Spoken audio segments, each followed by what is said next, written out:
Red Sea in Egypt is a great place to dive, especially for beginner divers.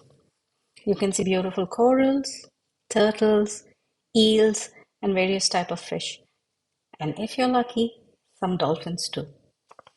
Hi, my name is Rina, and this is my first voiceover video. I'm a PADI certified open water diver, and Thomas is an advanced diver.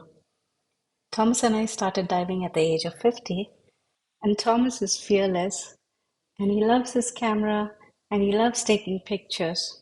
I, on the other hand, am a very conservative diver. I just follow my guide, I just observe around me.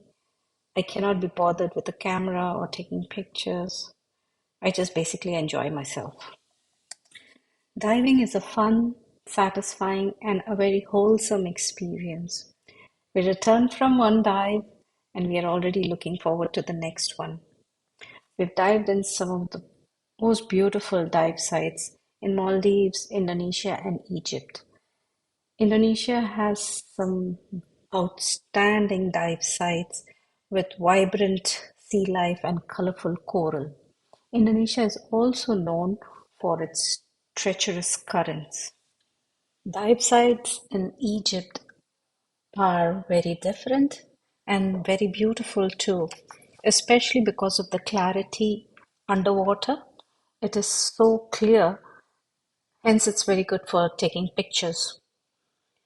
And we felt that the dive site, most beautiful dive site in Marsa Alam in Egypt was ZEREB Kabir, the south side, and it had many caves and canyons, and it was going through the caves and canyons was almost like a Harry Potter experience, dark and mysterious, and we really loved it.